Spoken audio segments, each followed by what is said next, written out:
Welcome to another match from the Gold Team Championships. It's going to be Lee taking on Bleau. Both have already won one match this week. Leaoh beat SYU convincingly, and Bleau beat Trunks, and I think that's a good result for Bleau. Alongside Zhou and Yu Ying, I feel that he's having a bit of a learning season. I don't mean that in a patronising way. I think he's a decent player, but it just seems to be acquiring experience as he goes. And Lee, regarded as one of the best players in China, and I don't mind spoilers at this point a little bit because I haven't been giving you updates on what's going on. Lee, his results in this have got him into the playoffs.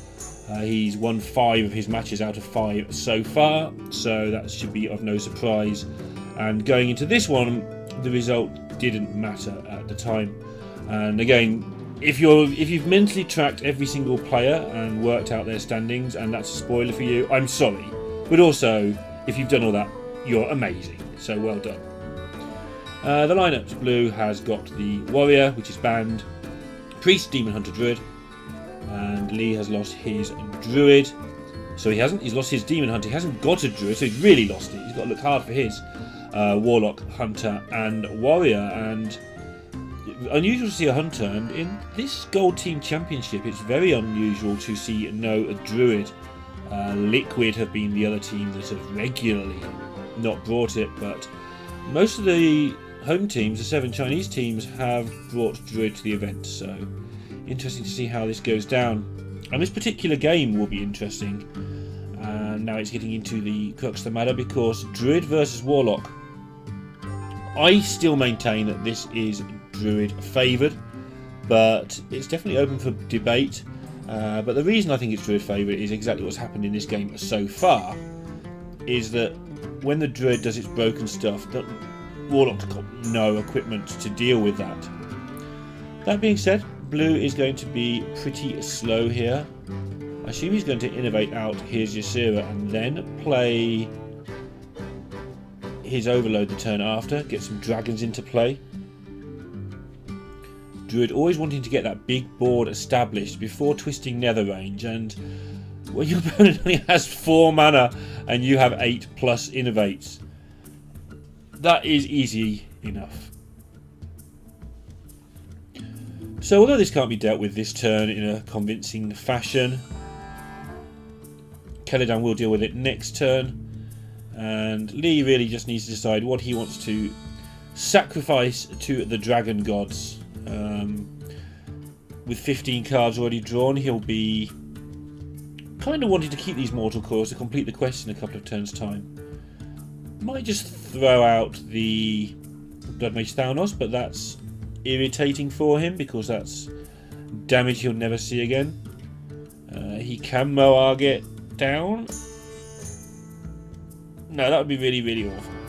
It would kill it. Moarg into Soulfire into double Mortal Coil would kill this, but you don't need to do that. You just need to get on with it. And he's actually going to blow up his own Thanos so he doesn't waste time. But yeah, that was weird because it didn't actually solve his full hand problem. I assume he was going to play out the Moarg if he didn't draw something playable there.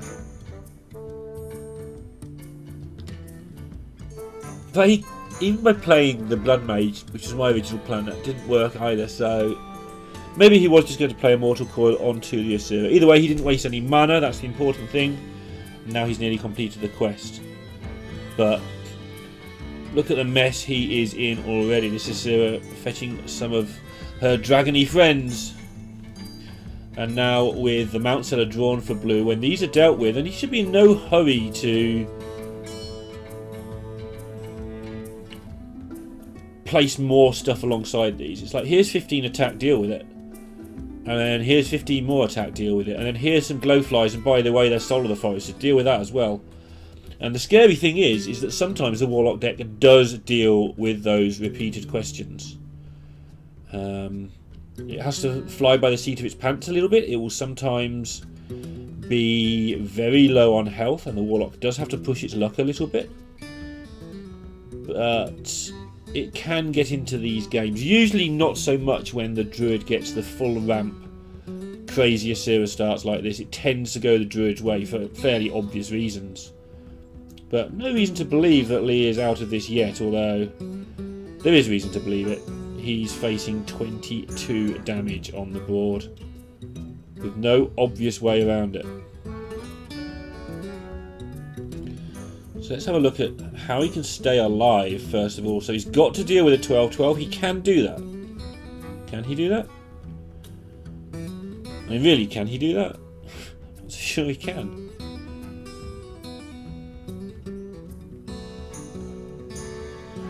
Looking pretty bad.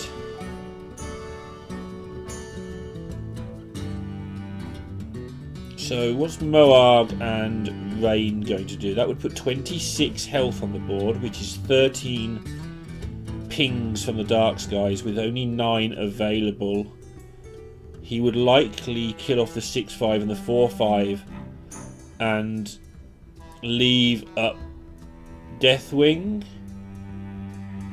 Wait. I'm confused. Why would you order it that way around?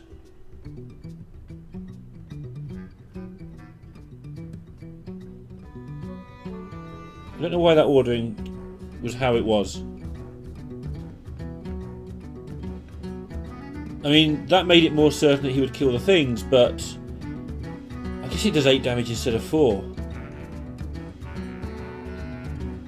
What did I say? There were 13 points, so there had been 6, so there had been 3 hits left over, so 6 damage left over. Okay, so he needed to do it that way to kill, to have a decent percentage chance of killing the Deathwing. Okay. Right, well, Bleau is loading back up for the Twisting Nether, but he has done it in such a way that he gets to play Soul of the Forest next turn as well. So even if Leaoh plays Twisting Nether here, which conveniently, to make my point, comes off the top, Bleau will still have 14 damage available to him. I like his attitude, Bleau. Look how thrilled he doesn't look. Like, inside, he's beating the player of the season. Just handsomely here. And whilst I do like to see emotion, I only like to see it if it doesn't distract you. And I think that Bleau is at a stage of his career where he should be looking not to be distracted and just focus. And that's exactly what he's doing here. There's time for celebrating when you've won the World Championships. And I think that's the attitude he's going with. He's got a very good team around him. He's a good player. And again, my assessment is he needs some experience, bit of confidence, needs to tighten up play. But you tighten up your play by getting into these sort of situations, these leagues. You don't tighten up your play by play testing against me. Don't get me wrong, I'll give you a good game and you'll test your decks and you'll get some decent functionality out of it. But when you get to a certain level, the level that players like Bleau are at, playing people sort of mid to high legend isn't enough anymore. You need to play against the best players in the world. And that's how you get your sharpness, your mistakes get pulled up. Quickly looking at these legendary achievements for Leaoh there. Look at the skull, the one with the people, and the lightning strike in particular. The orange ones, they're the legendary ones. The skull means he has beaten 7 different classes. That's how you get a legendary skull. The picture of the people, to get the legendary one of those, you've got to beat 5 different players. Well, this is his 6th match, and he's got the 5 players achievement. So he's beaten 5 people already. So yeah, as I already suggested, he has got into the China playoffs towards the World Championships on that. And then the lightning strike means that he's got 10 games wins before turn 10. So would imply maybe he's fairly aggressive, but it's just a nice achievement, right? I enjoy the achievements, that's why I note down what they are and I'm learning what they are. But don't read heavily into them, would be my advice. Just enjoy them for what they are, like you do any gaming achievements. Why should it be different for these people? So, Leaoh the Warrior versus the Druid. Pretty good matchup, although this is the Dragon Druid, I believe. According to what I have in front of me, it's the Dragon Druid, but we didn't see it anymore, so I'm a little bit sceptical. of what I've got in front of me. Like I have been on and off throughout. So we shall see. But if it's the Dragon Druid, the Warrior's a slight favourite. If it's not the Dragon Druid, then Warrior's a big favourite. And it always comes down... Always. It really often comes down to this exact next turn. Can Bleau make enough stuff that Lee can't kill him the turn after? That's just kind of how it works. You get to the Mount Seller turn. You're facing down approximate lethal, give or take. And then, does your Bog-beamed Mount Seller survive? You're Ironbarked. I say that wrong so often. It's one of the few matchups, actually, where you tend to Ironbark up the Mount Seller rather than protect the Mount Seller.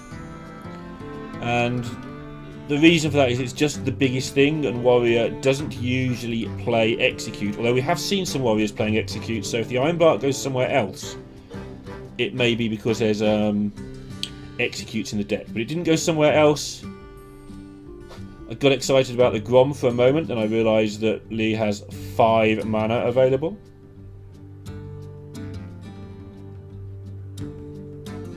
This is so close for Lee. But looking the other way, it's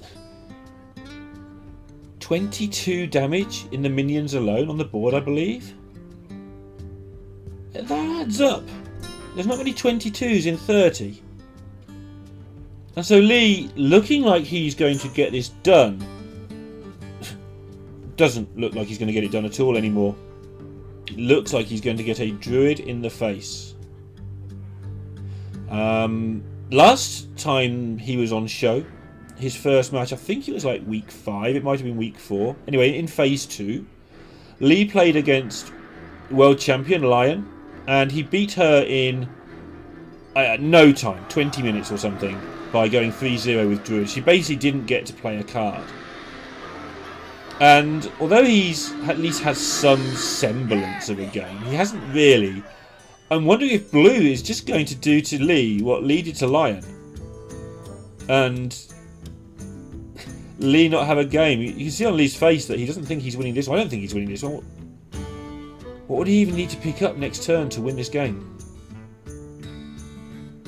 Nice little subtlety there from Bleau. Just spending that mana to heal up his Mount Seller, recognising that he's not going to die. And trying to picture how he could possibly lose the game, and that probably the scenario in his head where he might lose, which is really hard to generate right now, involves a world where the Mount Seller somehow gets destroyed. I don't know what that world is, but that's the world where he does lose. But Lee can't even generate many Bomb Wrangler bombs here. I think he's trying to work out if there's any point in putting his face into the Mount Seller just to get another minion to play with the Bomb Wrangler. I mean, what's the perfect roll? He gets 3 bombs, 2 hit the Mount Seller for 3 each. 1 hits the Mookla. Even then, the Zigzor survives.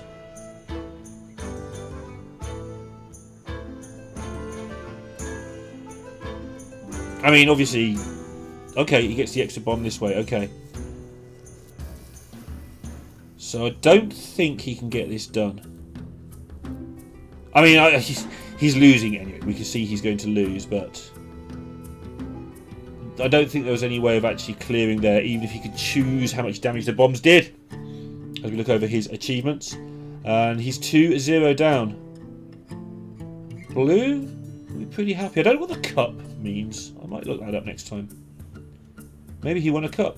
I don't know. See if I've got that anywhere. That one fascinates me more than most. I don't have it available at the moment. Damn it. Okay, Bleau on the Druid, still 2-0 ahead. Taking on Lee on the Highlander Hunter. It's going to be interesting to see how Lee copes with this hand. All these 3 drops so early. he going for here? Does this offer the Buffy priest man? Chaplain?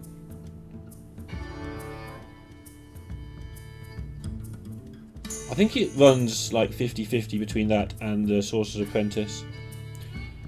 Interesting to see the other choices though. I think the Sorcerer's Apprentice is just the biggest thing. Yeah, the way to beat Druid is hit them, so you take the thing with the biggest left-hand number. I was wondering if he was going to save it for a wild growth, but that would have been way too slow. He has to get 6 mana to play 2 3s. Trying to unlock the instability in his hand, it's all going to clutter up next turn. 2 weapons is not fun.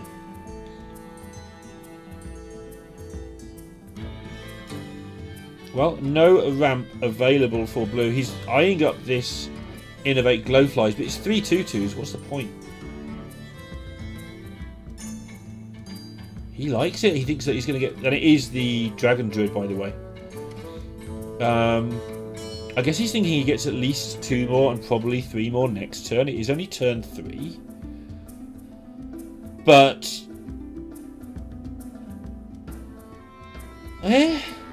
What's the but? He's got Overflow in hand. He's got a Dragon for turn 6. The curve works really nicely. Maybe there is no but. Maybe this is fine.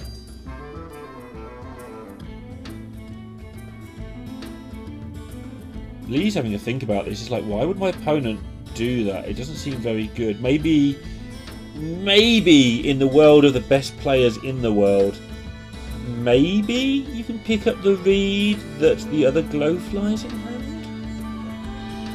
Find that hard to believe myself, really. But maybe you get that read? Nice work here with the attack from the Zephyrus. Druid is basically just a clock. There is some interaction, of course, including the trade there into the 2/2, but mainly it's kill them before they set up their wall of nonsense. So no nod there from Lee, so it looks like he was playing as blind as the rest of us in that one. And Blues worked this out nicely, I feel. So this board's going to die pretty convincingly. Sorcerer's Apprentice Unleashed seems really nice here. I think one thing survives if he does it that way, but that seems pretty good to me.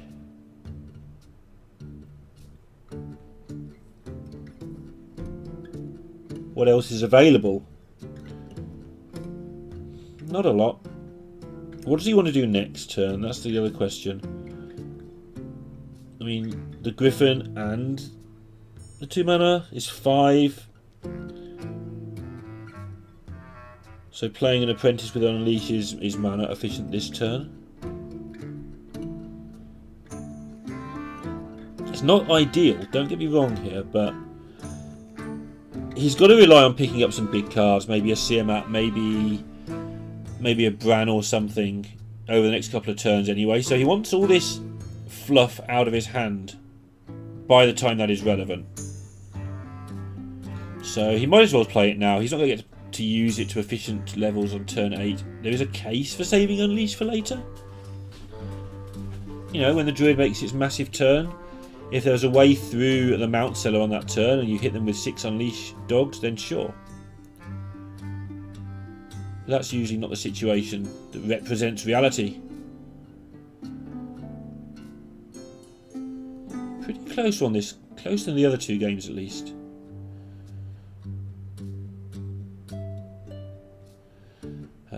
Kill Command looks just such good value here.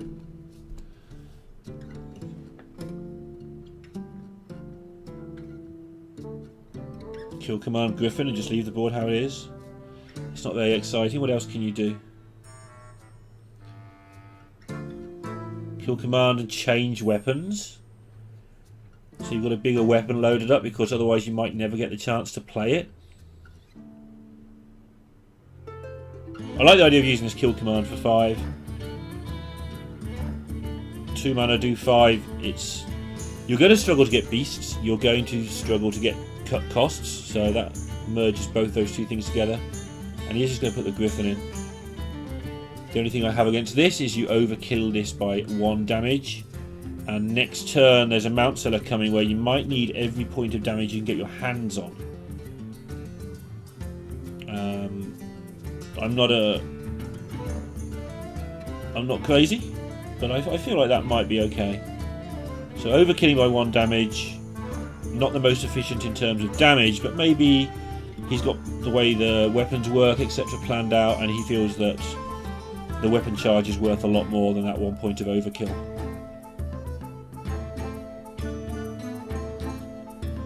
Twin Tyrant's usually the pick here.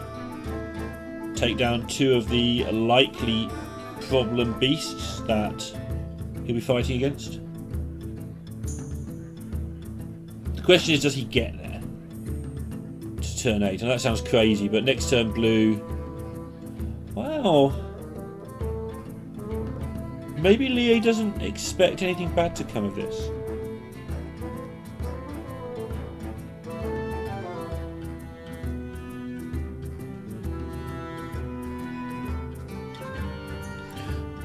There is an option to take a 3 mana 2/3. The Poisonous is really useful. Yeah, I'm coming around to this. And just playing it. That's what he's going to do. If you're going to do it, you've got to do it. Yeah, you've got to. If you're going to make this play, you have to make this play. And now Deathwing. Okay. You couldn't keep it for a rainy day. The rainy days are here. It's going to rain minions this turn, one way or another. I think he may have been wondering about an Asira turn, in which case he wouldn't have wanted 2 poisoners, but yeah, this is fine. And they're good to go. And somehow Blue doesn't have Bog Beam available, so he's actually having to lose minions doing this. Well, that paid off nicely for Lee.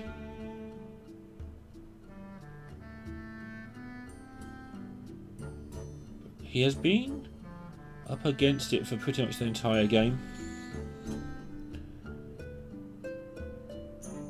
Does he have a way of doing 6 convincingly to this 4/6? That's a big problem if he doesn't, because he really, really needs to trade into the Mount Seller here to do 8 damage.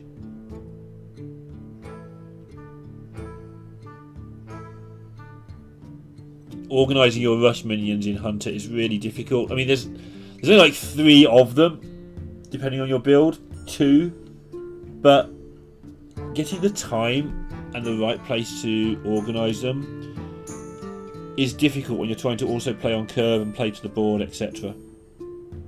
It's a slightly counterproductive strategy. It's absolutely fine, it definitely belongs.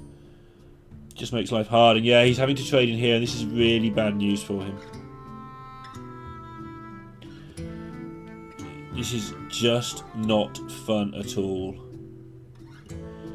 This is why it's good. The good part of how this deck works is, hey, look at me next turn. I've got 4 6/6s. The bad part is, hey, look at me, I've left up your Mount Seller, and now you're going to just have the world's biggest board. Blue obviously knows what he's up against here, so isn't going to mess around. He's going to go as wide as he can. Be interesting to see what he does with Soul of the Forest, whether he plays it. I think he's saving this 4 mana for that purpose. Might depend what he rolls. Yeah, Soul of the Forest, this is like game 1. Here's a board. I know you can probably kill it, but can you kill part 2 of this board? And how many Mooklers do you want, young man? That's 3 Mooklers. That's a golden triple Mookler he's going to have now. Oh, sorry, that's Battlegrounds, which is also a part of the Gold Team Championship, but it is a separate event to this one. And Lee looking like he's going to take his first defeat here in week 8. Blue is starting to look just a little bit excited for the first time. By his normal standards. He's done well this week if he wins this. He beat X-Hope yesterday. He's 2-0 up, and let's face it, it's going to be 3-0 by the look of things against Lee today. like Lee might have found a way. No, he just hasn't, right? We can see the Savage draw, he can't, I guess. He's probably added this up, which I'm not going to do, because I can see there's lethal coming back. He's probably added this up and decided it's not lethal, actually. I mean, it is. Anyway. Yeah, I like this from Blue. I don't need a Savage draw. I'm not stupid. I can count your 16 or 15 or 12 or whatever it was. It was 15. I'm going to beat you. Blue beats Lee. Beats X-Hope in the same week. Exactly the experience this young man needs. But spoilers, Lee has made it to the playoffs for Season 1 for the Chinese Championships.